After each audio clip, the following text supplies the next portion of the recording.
Hotlist husband episode 126। अब आगे आस्था दौड़कर नानी माँ के जाकर गले से लग गई और चहकते हुए बोली, नानी माँ हम वापस आ गए। तब अरमान इरिटेट हो गया था क्योंकि इस वक्त वो आस्था को सजा देना चाहता था, लेकिन वह तो सीधा जाकर अपनी नानी माँ से लिपट गई थी। अब अरमान उन दोनों के सामने भला आस्था को कैसे कुछ कह सकता था, क्योंकि दोनों ही आस्था के फेवर में थे और आस्था को प्यार किया करते थे। वह अब जल्दी ही अरमान वहां जाकर खड़ा हो गया था और दादाजी उसकी ओर देखकर, बेटा तू कैसे आया? अरे मैंने तो आस्था बेटी को रश्मि बेटी के साथ शॉपिंग करने के लिए भेजा था। तू कहाँ से आस्था बेटी को लेकर आ रहा है? तब अरमान बोलता, वह मुझे ये रास्ते में मिल गई। डॉक्टर रश्मि को किसी काम से हॉस्पिटल जाना पड़ा तो मैं इसको यहाँ ले आया। तब नानी माँ खुशी से बोली, रे वाह दामाद जी, आपने जो किया बिल्कुल ठीक किया। वैसे भी एक पति का फर्ज बनता है कि अपनी पत्नी का वह हर हाल में रक्षा करें। अगर उसकी पत्नी बीच रास्ते पर अकेली है तो इन्होंने पहले अपनी पत्नी को घर पहुंचाकर उसका फर्ज निभाया। वाकई मेरा दामाद काफी ज्यादा काबिले तारीफ है। तभी अरमान नानी माँ को हैरानी से देखने लगा, जो नानी माँ जिन्होंने डंडे से मार कर पूरे घर का कबाड़ा बना दिया था। इतना ही नहीं, अरमान पर भी हाथ उठा दिया था। वह आज किस तरह से अरमान के फेवर में बोल रही थी। वह हैरान था और सोच रहा था कितनी जल्दी इस नानी माँ ने तो अपना रंग बदल लिया। ये तो इस आफत से भी ज्यादा तेज निकली। तभी नानी माँ आस्था की ओर देखकर बोली, अरे बेटी तू खड़ी वहां क्या देख रही है? तेरा पति थका हारा कम से आया है, जाकर उसके लिए पानी लेकर आ और उसके लिए गर्मा गर्म खाना लगा। ऐसा बोलकर उन्होंने आस्था को काम पर लगा दिया था। अब आस्था बेचारगी से मुंह बनाकर नानी माँ की ओर देखकर बोली, क्या नानी माँ, हम अभी तो शॉपिंग करके आए, हम भी तो थक गए हैं, तो आप हमें काम करने के लिए क्यों कह रही है? वैसे भी हमें दादाजी ने बोला है कि अब हम घर का कोई काम नहीं करेंगे। अब जैसे ही आस्था ने ये बोला, अरमान को अब नानी माँ की और आस्था की बातों में इंटरेस्ट आने लगा, इसलिए वह वहीं सोफे पर बैठ गया था। तब नानी माँ बोली, हाँ बेशक भाई साहब ने तुम्हें काम करने से मना किया है, लेकिन वह तुम्हारा पति है और अपने पति का काम तुम्हें खुद ही करना चाहिए, समझी तुम? जाओ उठो फटाफट, शाबाश, पानी लाकर दो दामाद जी को। ऐसा कहकर नानी माँ ने जल्दी ही आस्था को उठा दिया था और आस्था मन महसूस कर जल्दी किचन में पानी लेने के लिए चली गई और सोचने लगी, जब नानी माँ हमें पानी लाने के लिए कह रही थी तो उस राक्षस ने बोला क्यों नहीं कि उसे पानी नहीं पीना है? जरूर उसे भी हमें तंग करना होगा। ये सोचते हुए आस्था बेमन से अरमान के लिए पानी ले आई थी और जल्दी उसने राजेश को कहकर खाना भी लगवा दिया था। अब वही दादाजी नानी माँ को इस तरह से देखकर बहुत ही ज्यादा खुश हुए थे और मन में सोच रहे थे, शायद नानी माँ को इस घर में उनका लेकर आने का डिसीजन बिल्कुल सही निकला। नानी माँ जरूर आस्था अरमान को करीब ले आएगी। कहीं ना कहीं ये सोचते हुए वो मुस्कुरा दिए थे। वही अरमान जिसे अभी भी आस्था पर गुस्सा था और उसे सजा भी देनी थी, लेकिन अब दादाजी और नानी माँ के सामने वह कुछ और ही सोच रहा था और कुछ पल सोचकर वो बोला, वह नानी माँ। अरमान ने जैसे ही आस्था की नानी को नानी माँ कहा, नानी माँ के चेहरे पर बड़ी सी मुस्कुराहट थी और बड़े प्यार से बोलती है, बोलो बेटा। तब अरमान बोलता, वह मेरा ना आज अपनी पत्नी के हाथ के बने आलू के पराठे खाने का दिल चाह रहा है, तो क्या आप प्लीज उसको बोलकर मेरे लिए पराठे बनवा दोगे? अब जैसे ही अरमान ने ये कहा, दादाजी का मुंह तो हैरानी के मारे खुला का खुला रह गया था। वही आस्था की आंखें गुस्से से बड़ी बड़ी हो गई थी, क्योंकि उसे अच्छे से याद था कि किस तरह से अरमान ने उसके खाने की बेइज्जती की थी और उसकी इंसल्ट करते हुए बोला था कि इस तरह से ये इतना ऑयली खाना भला कौन खाता है, और उसने आस्था को आंखों में डांटा भी था। तो आज अचानक से अरमान ने आलू के पराठे के फरमाइश की तो वह हैरान हो गई। तब नानी माँ जल्दी से जवाब देती है, अरे हम बेटा, इसमें क्या कुछ कहने सुनने वाली बात है, अभी रुको गोरी बेटी, चल बेटा फटाफट जाओ और दामाद जी के लिए पराठे बना कर लेकर आ। वो आस्था को केवल थोड़ी देर के लिए तंग करना चाहता था, क्योंकि जिस तरह से उसने आज अरमान की नाफरमानी की थी तो उसे उसका गुस्सा भी उस पर उतारना था। और उसके लिए ये सजा काफी नहीं थी। वह उसे अभी और सजा देने वाला था। अब आस्था गुस्से से बड़बड़ाते हुए किचन में घुस गई थी और चिढ़ते हुए बोलने लगी, आखिरकार इस राक्षस कुमार को हो क्या गया है। उस दिन तो बड़ा हमारे खाने की बुराई कर रहा था और आज से हमारी नानी माँ के सामने हमारे हाथ के बने आलू के पराठे खाने की फरमाइश कर रहा है।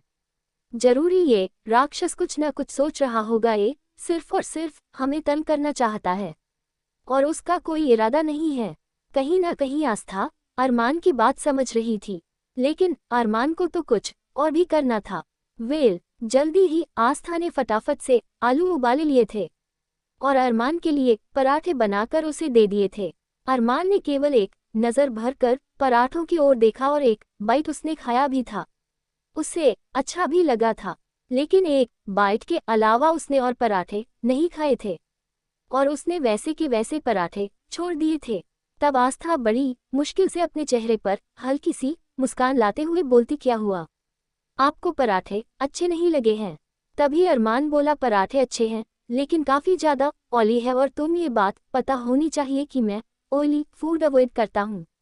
अब जैसे ही अरमान ने ये कहा, आस्था रोने जैसी शक्ल बनाकर खड़ी हो गई थी। वही नानी माँ आस्था को देखकर बोलती है, बेटी तुम्हें ध्यान रखना चाहिए था ना, तुम इस तरह से दामाद जी के लिए ज़्यादा तेल नहीं डालना चाहिए था। देखो वह भूखे पेट उठकर कमरे में चले गए हैं। अब एक काम कर, फटाफट से एक बार और बिना तेल के पराठे बना दें और केवल उन पर थोड़ा सा देसी घी ऊपर से लगा देना, तो वह ज़्यादा हेल्दी रहेंगे और अच्छे रहेंगे। अब जैसे ही नानी माँ ने ये कहा, आस्था अब गुस्से से अपनी नानी माँ की ओर देखने लगी थी और बोलने लगी, नानी माँ आप हमारी नानी माँ है या आप उनकी नानी माँ है? आपको पता नहीं क्या, हम अभी थक हार कर आए हैं और आपने हमें आते ही आलू के पराठे बनाने में लगा दिया। क्या आप जानती नहीं उन्हें बनाने में कितनी ज़्यादा मेहनत लगती है? तब नानी माँ फिक्रमंद होते हुए बोली, देख बेटा, सारा दिन कुछ काम नहीं करना है, तुझे सिर्फ रेस्ट करना है, लेकिन फिलहाल मेरा दामाद भूखा गया है और मैं उसे भूखे नहीं देख सकती हूँ। फटाफट से उसके लिए आलू के पराठे बना और उसके लिए कमरे में लेकर जा। अब जैसे ही एक बार फिर नानी माँ ने उसे पराठे बनाने को बोला, आस्था के पास कोई और चॉइस नहीं थी और वह एक बार फिर पराठे बनाने लगे थी। वही दादाजी को आस्था के लिए बुरा जरूर लग रहा था, लेकिन कहीं ना कहीं वह ये सोचने लगे कि नानी माँ जो कुछ भी कर रही है बिल्कुल ठीक कर रही है। आस्था और अरमान जरूर नजदीक ले आएंगी। जल्दी आस्था ने एक बार फिर से सादे पराठे बनाकर उन पर देसी घी अप्लाई किया और उन्हें लेकर वो अब कमरे में आ गई थी। जैसी वह कमरे में, उसने देखा कि अरमान तो वहाँ था ही नहीं, अरमान उस बाथरूम में था। दूसरी ओर बाथरूम में इस वक्त अरमान की आंखों के सामने वह सीन चल रहा था जब वह वेटर आस्था के करीब बढ़ रहा था और उसकी चेन निकालना चाहता था और आस्था रोते हुए उसके गले से जा लगी थी। अभी भी अरमान को अपने गले के पास आस्था की गर्म सांसें महसूस हो रही थी। उसने एक पंच खींच कर दीवार पर दे मारा था और बोलने लगा, ये क्या हो गया है, मुझे क्यों इस लड़की की आंखों के आंसू में बर्दाश्त नहीं कर पाया। क्यों क्यों क्यों ये लड़की इतनी जल्दी मुझ पर हावी कैसे हो सकती है? कहीं ना कहीं अरमानों को अभी भी इस बात का एहसास नहीं था कि वह आस्था से बेहद न केवल प्यार करने लगा है, बल्कि वो उसे अपना ऑब्सेशन भी बना चुका है। आस्था के पास रहने वाली हर एक चीज को वह दूर कर देना चाहता है। वह चाहता है कि आस्था सिर्फ और सिर्फ उसके आसपास रहे, उसके बारे में सोचे, सिर्फ और सिर्फ उसे देखें, उसके अलावा आस्था किसी को भी ना देखें। तब अरमान ने शावर के नीचे नहाते हुए अपना चेहरा एक बार मिरर में देखता हुए बड़े ही डेंजरस वे में बोलता है, मिसेस आफत अरमान सिंघानिया, अब तुम मेरी जिंदगी में आ गई हो और जब तक तुम मेरे साथ लॉयल हो मैं तुम्हें कुछ नहीं होने दूंगा। अगर तुमने मुझे कभी भी धोखा देने की कोशिश की तो तुम अरमान सिंघानिया का वह रूप देखोगी, इसके बारे में तुम सोच भी नहीं सकोगी। ये कहते हुए अरमान बड़ा ही खतरनाक लग रहा था। जल्दी ही वो बाथरूम से बाहर आया और जैसे ही वो बाथरूम से बाहर आया उसने देखा कि आस्था टेबल पर उसके लिए पराठे, दही, अचार ये सब लगा रही थी। अब अरमान जो केवल टॉवल पहनकर बाहर आया था और आस्था ने जैसे ही अरमान को देखा एक बार फिर वह अपना मुंह दूसरी तरफ करके खड़ी हो गई थी। तब अरमान उसके पीछे गया था और अचानक से उसने आस्था के कंधे पर अपने होठों को रख दिया था और आस्था को स्मूथली किस करने लगा था। अब तो आस्था की सांसें जोरों की स्पीड से भागने लगी थी। वह तो यहाँ अरमान को पराठे खिलाने के लिए लेकर आए थी, लेकिन यहाँ अरमान ने तो उसे ही खाना शुरू कर दिया था। आस्था को लंबा सा किस देने के बाद अरमान उसके कान के पास बड़े ही सिडेक्टिव वॉइस में बोलता, तुम्हारी हिम्मत कैसे हुई मुझे बिना बताए मॉल जाने की और फिर होटल जाने की, तुम जानती हो ना इसका अंजाम तुम्हें बहुत महंगा पड़ सकता है।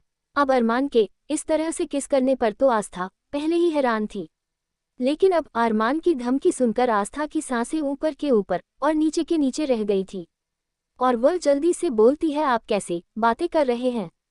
ऑलरेडी दादाजी आपको बता चुके हैं कि हम रश्मि दीदी के साथ शॉपिंग करने के लिए बाहर गए थे, तो फिर आप हमसे इस तरह से बातें कैसे कर सकते हो? और हमने आपका कोई भी रूल नहीं तोड़ा।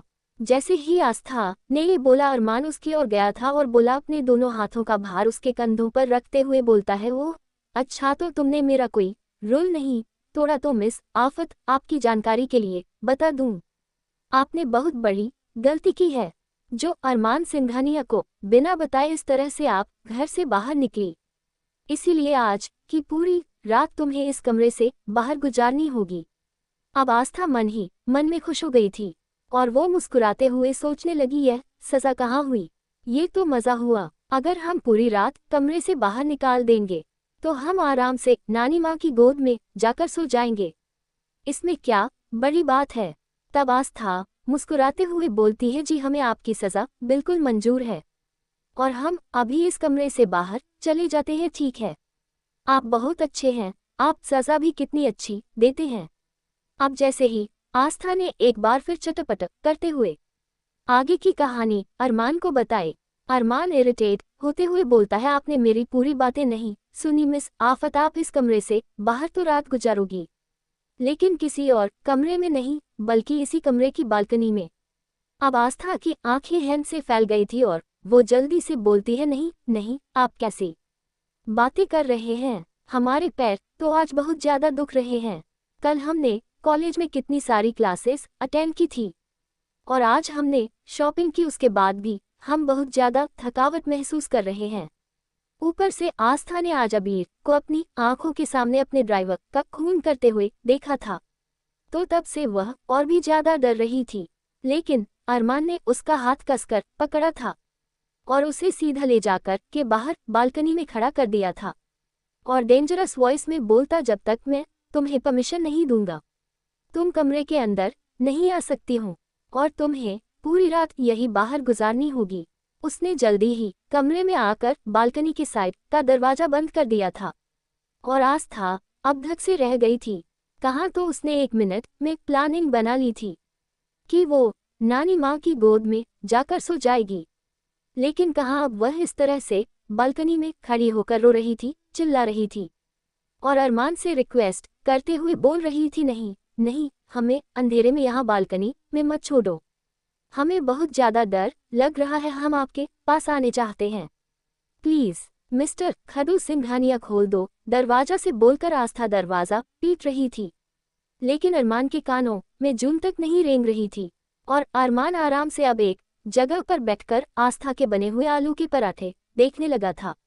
अगले ही पल उसने पराठा उठाया और फटाफट खाना शुरू कर दिया था। वाकई आस्था के हाथों में बहुत स्वाद था। अरमान ने बिना देरी किए जल्दी ही 6 के 6 पराठे खा लिए थे और जाकर आराम से बेड पर लेट गया था, लेकिन अरमान को बेड पर लेटते ही अलग से बेचैनी शुरू हो गई थी, क्योंकि अब अरमान को सुकून आस्था के पास ही आया करता था।